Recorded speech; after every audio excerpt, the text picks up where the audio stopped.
The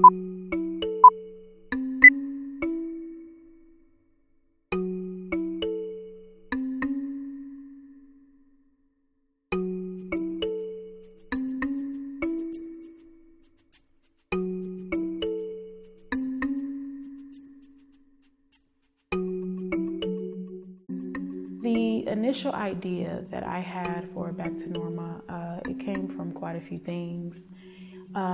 A lot of it came from observation. I'm very big on observing. And a lot of it came from just observing society, the world, things that people go through, social observations, racial, cultural, and just all kinds of things. And so I wanted to develop a story that would be relatable for any and everyone, no matter where you're from, what you do, and your choice in life. I wanted a story that was relatable, but also very fun, very witty, very fast-paced, but also very thought-provoking. I really liked that Sheena put all of these different kind of stories into this one story. It was like this myriad of different people's lives and how people interact with each other and with the world. So it's kind of about Norma, but it's more about like society and all kinds of people. And so that's when I think I understood the breadth of what kind of story she was telling and that we were gonna tell. It was my kind of project in it that I like things that go back and forth in the time sequence to where you can see bits and pieces of what makes the current day situation, how it got there, and the character building. It's just so strong. The dialogue, it felt like how I would talk to my friends. And I thought it was funny, and it was deep, and I thought it was a nice way to mix some really good messages into a humorous, kind of lighthearted story. So I started reading it and I couldn't stop. I read through the whole script the first time I picked it up. It was wonderful. This is my first script of this magnitude. I've written short stories and skits and, helped a lot of people behind the scenes and whatnot, but this would be my big baby, and I'm very proud for the opportunity to put this story together. I've had a lot of love and support from all of the right people, and I'm just excited about it, and I hope you love it.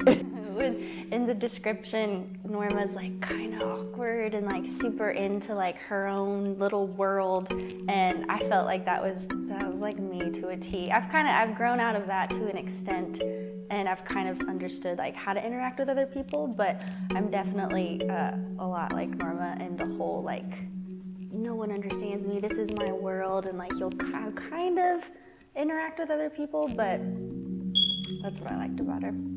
So basically Norma, she's a very awkward, introvert or whatnot, not by her own choice, who has dealt with a childhood trauma, and with her character, I kind of wanted to pinpoint the different kinds of introverts. You have a couple of kinds. Like you have one kind, like myself, who just enjoys to be alone. It's not that you don't love people, you love people, but you just rather chill by yourself. You love your own energy, you love your own company, and that's a beautiful thing.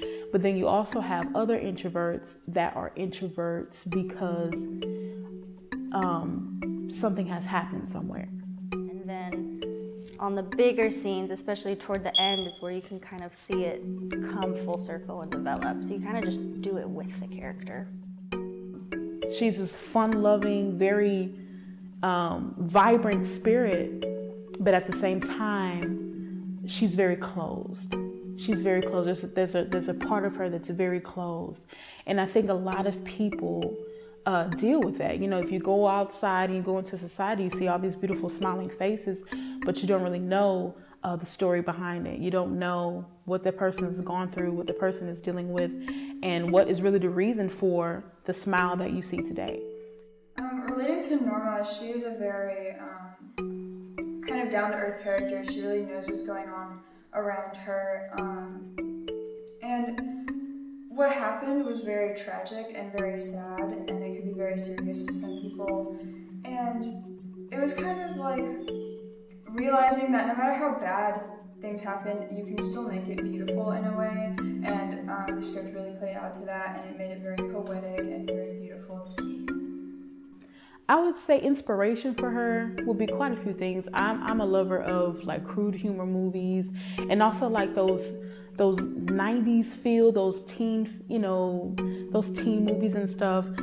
And a couple of my favorite movies or favorite characters that I kind of was inspired, for Norma would be Juno. I love Juno. I loved her sarcasm, and I loved just her funkiness. Also, I took a bit of, Sheldon from The Big Bang Theory, which is one of my favorite shows. Yes, I'm a nerd, whatever. And Sheldon, he just kind of had that personality of, it's like, he gets on your last nerves, but at the same time, you love him. He can't really do any wrong because he's 100. He keeps it real always, This is my first production I've ever done. I've done like a 2-day shoot where my character wasn't really developed. It was very much like a sci-fi type storyline. So this is the first one where you got to see a character move from point A to point B. And so when I ran into Hannah Rogers, I just took like really one look at her headshot, and I was like, I think this is the girl. This is her. I think this is her. She just had such this sweetness about her, but also this mystery about her. And I thought it would be absolutely perfect for the role. She's amazing. The first time I met her, we actually got together before we started shooting. So you had that great opportunity for us to come together as a cast before we started filming. And she and I decided to get together before we started shooting and just get to know each other a little bit. So we met for dinner and ice cream, and I just fell in love with her. She's sweet and kind, and she took this so seriously, which I did too. So that meant a lot to me. I knew she was someone that I was going to be able to connect with, and we just kind of developed this really fun chemistry from the start. So I enjoyed every moment I got to spend with her. And so when I met her for the first time and we talked and we chat, she really understood the idea of Norma. She didn't really have to dig too deep and too far to find, and to pull that character out. Like, it came natural to her. And Hannah Rogers, she's such a phenomenal person, on and off screen. She was so dedicated. She brought her A game every time. She was so organized. She even helped me keep organized. She was very just determined, and she just has like this fun-loving spirit. We all just loved when Hannah was on set. And I would definitely look forward to working with her again. When I developed the character of Judith, Norma's mom, I didn't want a traditional mom. I wanted a unorthodox, funny, hip, live mom, that you can relate to. You felt like she was more of your sister or your auntie than your mom, And so when I cast Angela Mayer, she had it in the bag. She had it in the bag. She understood the character to the T. And she was just so natural. I think actually probably the most touching moment for me, and this was going back to where I was saying I'm not a mom, but I felt like between getting to work with Hannah and the script and creating this character, I started to feel like her mom. And the scene where she was packing to go away, and I was telling her that I didn't want her to grow up, I felt what it would have been like to be a mom seeing her beloved child leave. So that was a cool moment. She was amazing because she was so genuine and she was so easy to just talk to, like when the camera wasn't rolling, that it just felt natural. It was like the same when the camera was rolling and when it wasn't. Even though we had lines, it was like talking to her, you know, the entire time. And she's super fun and she's really genuine. So she was a lot of fun to get to know. They have this very friendly, sarcastic, funny, but yet loving bond. And that was heavily inspired by kind of my relationship with my mom. My mom's a very loving person. She's easygoing. She's the type of mother you can go to and talk to her about anything. Even if she tells you some stuff that you don't want to hear, which all parents will. Working with Steve Randall was quite a delight. Even though he didn't have any speaking parts, I loved the fact that he understood the complexity of Stewart, which is Norma's father. I come from a big family, and I know what it's like to care about family members and to see them go into a depression. But I've been lucky enough that they've been able to come out of that depression, you know, through family and support. So it really, it touched me because I knew, you know, this is something that could happen to anyone and it could change lives. You get around people and you see the smiles and you see, you know, the facial expressions and the greetings and the kind gestures and the softness in their voice. But you never know. They can be completely chaotic inside. There can be so many things, so many voices, so many things fighting against them, you know, in their heart and in their spirit. And that's what I kind of wanted to bring out with Stewart. Depression in this country, not just in this country, but in the world, has been on the rise these past few years. And mental and emotional health has been on a huge decline. And with Stewart's character, I just wanted to showcase that sometimes it is the ones that are closer to you. You think they're okay. You think, you know, that they're, especially when you have the responsibility to be strong. Everyone looks at you to be the strong person, you know, and I can definitely relate to that. Well, the set, my scenes that I was in, it was about his descension into depression. So it was very macabre and gritty feel. And it just so happened the weather agreed with that. It was rainy and overcast, and I was wet from beginning to end. I can't express how much it puts you in that mindset. I could almost feel the depression because I was there.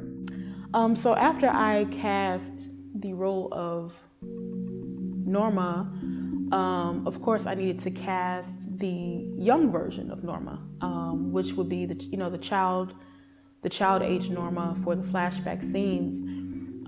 So I actually met Laura Holmes through another cast member, Steve Randall, who plays the father. And he told me, he said, yeah, I have, you know, this young actor friend or whatever. She's about like 12 or 13. I think she would be really good for the part. And I said, okay. So I got in contact with her mother, who's also her manager and very supportive mother as well. And as soon as she sent me the headshot, it was like fate because she looked exactly like Hannah, you know, like the same facial structure, the same, you know, curly brunette hair.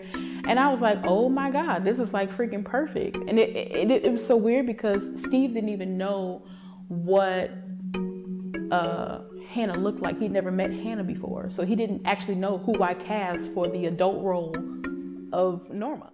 This was actually the first project I'd worked with Laura with. We had been on several other projects, but at different film days. And we knew each other through her mother, through communications on different projects, because we actually helped each other out in getting stuff. And it was nice to meet her and then to see why the hype is so real, because she's such a professional young lady who takes her craft so serious and does such a good job. Makes me look better, I think. She was very dedicated.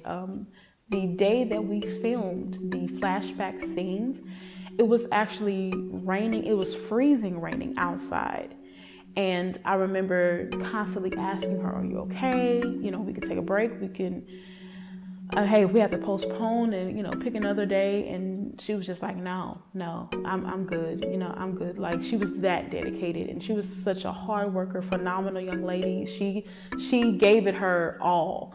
And I'm very excited to see more of Laura blossom, and her little brother as well, Lucas, who was also part of the cast, and her supportive mother and her dad as well. Very loving and supporting family. So I really enjoyed working with Laura.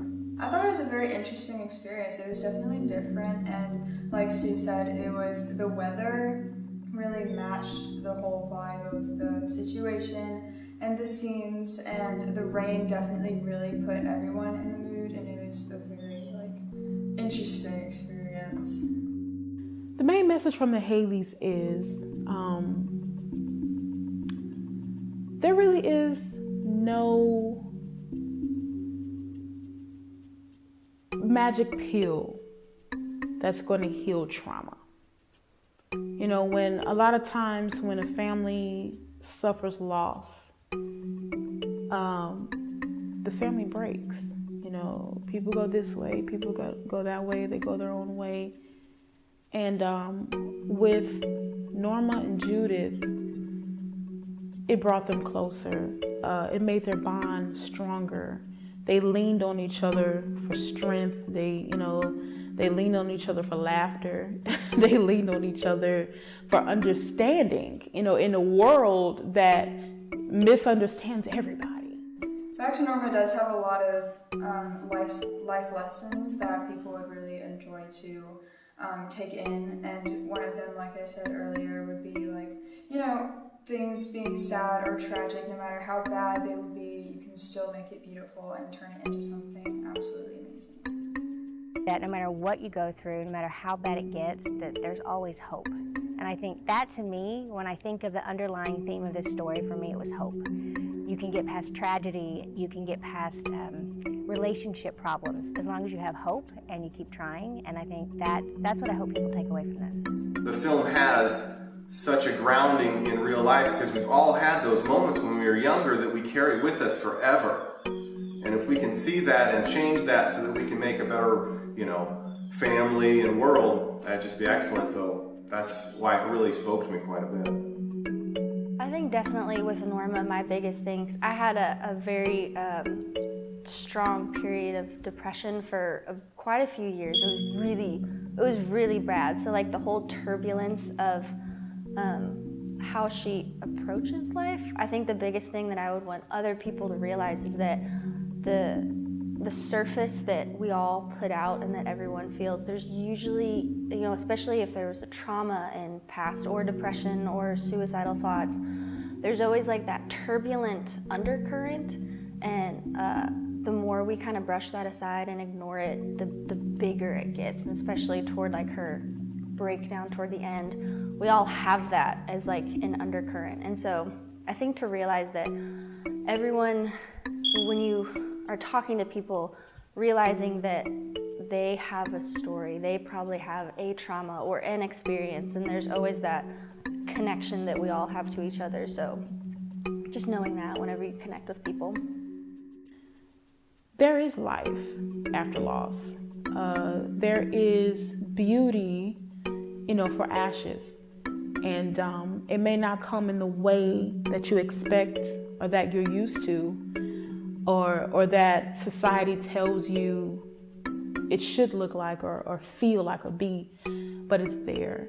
And it's completely up to you to make the most of it and the best of it and to live life, and that's the Haileys.